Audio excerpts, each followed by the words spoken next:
Hello, my name is Calvin Thomas. This is my son, Andre Thomas. And we're not doctors. The lab jackets are part of the uniform. The boys address us as Dr. Dre and Dr. Calvin, and we address them as doctor and their first name. The lab jackets is intended to shift their mindset as already achieving success. It's based on the biblical scripture, calls those things that be not as though they were. Additionally, the lab jackets create a laboratory learning environment. We started our Healthy Relationships, Healthy Choices Leadership Program here at the Father Center in 2017. In our year-long program, we provide leadership development training each year to a cohort of boys attending Trenton 9th Grade Academy. And after they graduate from the academy, we continue to work with the boys throughout their high school years in our alumni program. During those 3 years, they receive life skills coaching and mentoring in addition to career and work readiness training. This video topic, teen pregnancy prevention and healthy relationships, is covered in our 9th grade leadership curriculum. Several of our high school seniors and juniors from our alumni program will be featured in this video. They will be conducting one-on-one interviews with the Reproductive Justice and Community Partnerships Manager from Planned Parenthood, the Director of Community Care with Trenton Health Team, the Principal of the Trenton 9th Grade Academy, and a young mother and a young father who became parents when they were teenagers. And my dad and I will also have a group conversation with our teens about pregnancy prevention and healthy relationships. Greetings. My name is Karen Andrade Mims, and I'm the Executive Director of the Father Center of New Jersey. I can't tell you how happy I am to be here today because we are filming the young men in our Healthy Relationships, Healthy Choices program. This is such an exciting time for us because not only are we doing a video of the boys, but we're also videotaping in our brand new office space. So I'm really excited about the fact that Calvin and Andre Thomas are working with us to realize the goal of strengthening families by strengthening fathers. Can you please give us insight on being a mother? Like, can you share your story and experience? Well, being a mother is a difficult task. It's 24/7. There's no days off, no sick days, no, oh, I need a break kind of day. Are you going to be ready to be a mother? No, you're never ready to be a mother. You don't ever know what to expect the next day as being a mother. You're constantly worried. So hopefully you could get a good night's sleep because once you do, your child is born, it's worried from there on. Would you like to share your story on becoming a father? I think that my story on becoming a father had its ups and downs. I can say that I grew up without a father, so I can say that it was definitely hard. I did have my trials and tribulations. It definitely pushed me and motivated me to strive to do better for myself and to put myself in a better position. Just to want more in general for me and my child. I didn't really have something to go off of as far as having a father figure there to really learn how to be a father. So it was kind of like on the fly. Would I take it back? No. But if I can go back and say would I have made better decisions? Yes. Can you talk about Planned Parenthood and what services they provide for young people of any gender? Absolutely. So my name is Fatima Hayward. I am the Reproductive Justice and Community Partnerships Manager at Planned Parenthood of Northern, Central, and Southern New Jersey and Planned Parenthood Action Fund of New Jersey. At Planned Parenthood, we're proud to offer services to all ages, all gender identities, and all sexual orientations. You can find these services at any of your local Planned Parenthood health centers. Services such as STI testing and treatment, birth control, life-saving cancer screenings, physical exams, and other reproductive and sexual health services and referrals. One of the other things also is that Planned Parenthood is the nation's largest sex education provider. It's important to keep in mind that through sex education, young people are able to be empowered, are able to be motivated, and have the information and skills to make healthy decisions about sex and sexuality. Also through Planned Parenthood Action Fund of New Jersey, what we do is we advocate through education, activism, voter engagement, legislative advocacy, as well as grassroots organizing. So the work continues, and there are plenty of ways to go and ensure that we are fighting for access to health care. How does Trent Snufford Academy promote healthy choices and healthy relationships throughout the school? Okay, well, Tango promotes making healthy choices and building healthy relationships by ensuring that our students have access, full access, to high quality program engagement like HRHC, the program you're involved in. I am so excited to announce, though, that Tango has been selected to participate in the Healing Centered Engagement Pilot Project, which will provide critical training for our staff post-pandemic. We will receive professional development in healing-centered engagement planning and youth mental health first aid. These are just some of the ways that we promote those healthy choices and healthy relationships. What has the Trenton Health Team and your community partners done to bring information to teens about unintended pregnancy? When we receive community referrals for care management, we perform a screening called a social determinants of health screening. This involves the whole family. If there's teens or preteens in the home, we can provide them information, parent permitting. We can do referrals to Planned Parenthood, encourage parents who aren't comfortable speaking to their children to speak to the school nurse or even their personal doctor. So, Dr. Corey. Yes. How do you define a healthy relationship? It's very important that you understand the critical components of a relationship itself that's healthy. Honesty, integrity, consideration, empathy, all of that stuff, it all factors. And when both parties respect those qualities of a healthy relationship, I feel like that's when you get a healthy relationship. So Dr. Omar, how do you define an unhealthy relationship? So the more known unhealthy relationship would be an abusive relationship, but there's also a communication aspect. You should be able to communicate freely with your partner. If you're not able to do that, and you're both not able to trust each other with the good and the bad, it's not really a healthy relationship. So you mentioned trials and tribulations and friction and all of that. What are some of the challenges that you faced in being a young father? I think that some of the challenges that you will face in being a young father is definitely financial. I think that just having financial stability was one of the main things that caused a lot of friction in the relationship that I had with my kid's mother. I think that if I would have took the time to actually plan everything out, but you really can't plan life. But if I would have just had the time to plan everything out, I think I would have did everything a little bit different.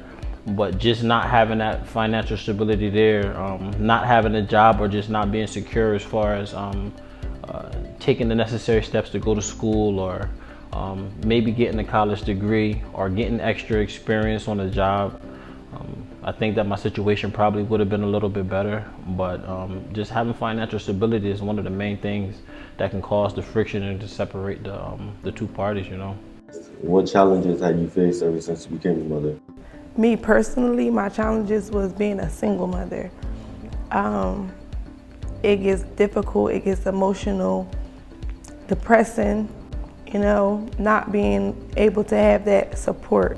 Is basically you have to motivate yourself. Your child is your motivation. Once that child is there, like you look at that child and say, whatever goes on, or I gotta make a way for this child because I don't ever want them to want for nothing or have to struggle or go through the things I went through. Sorry, I'm kind of getting emotional talking about it, but yeah.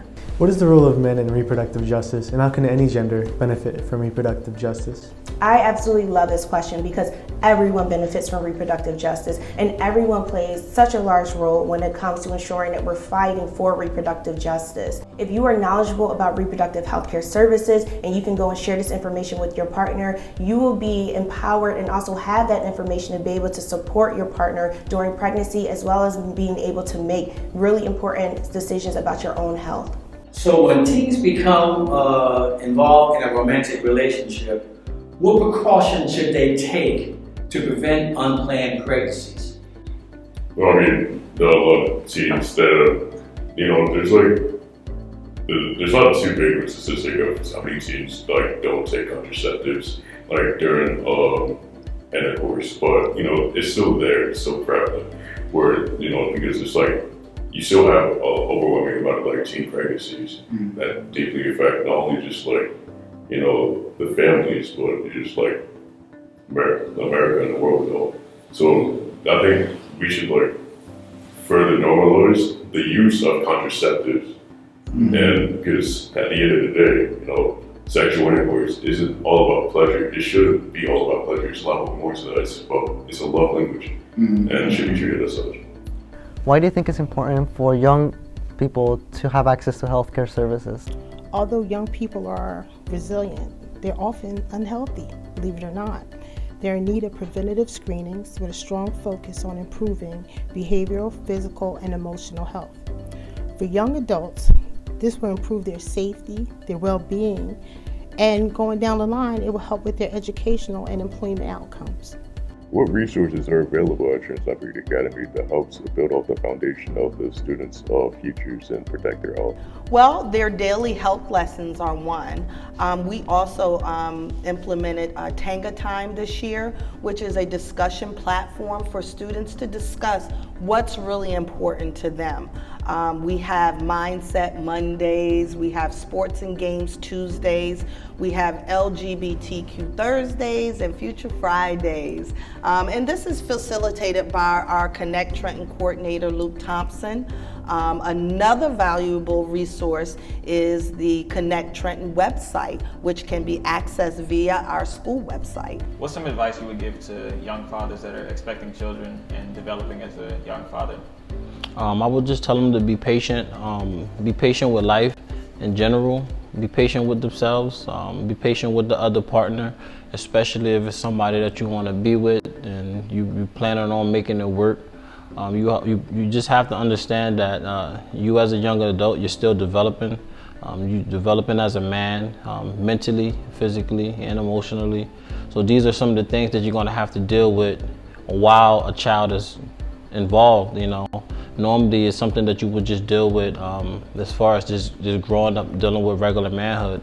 But when you bring a child into this world, I'm not saying that a lot of that stuff is postponed, but you do need to take time out for yourself to develop yourself as an individual and as a man, because if not, you know, that's something that could, you know, cause a little bit of friction inside of your relationship with the other partner.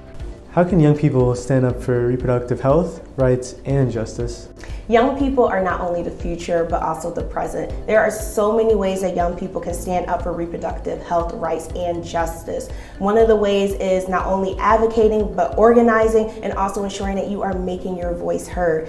As Tengos Principle, what is your perspective of the priority of education, healthy relationships, healthy choices, and overall health?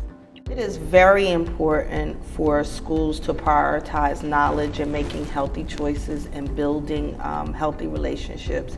I mean, let's face it, schools have the unique ability to promote the health and safety of adolescents, which helps them establish lifelong health patterns, right? So healthy students are better learners, and academic achievement endows a lifetime, and I mean a lifetime, of benefits for health.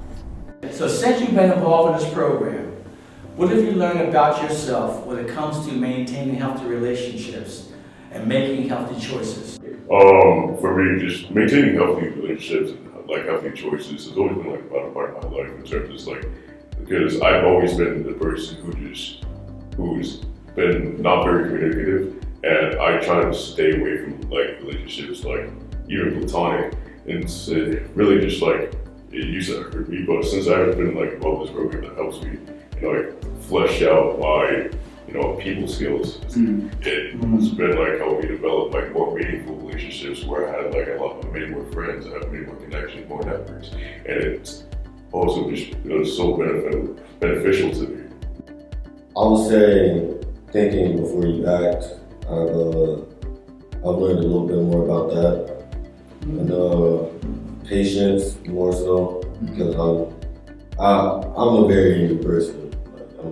Like, it's just simple, you know? Right. So I think I learned more patience, here, and definitely for relationships being more relatable, being empathetic, and kind of just like putting myself in people's shoes, trying to see where they're coming from and whatnot. It's not really about off-putting your emotions, it's more about managing and controlling those emotions and utilizing those emotions for constructive purposes rather than destructive purposes. And I think that was like one of the most important things I could have learned in this program, because before I came to this program, I was not like an emotional person. Like I did not I didn't talk much, none of that. But through this program, I've grown. I can talk to people more. I'm more open with my emotions, with my thoughts, all of that.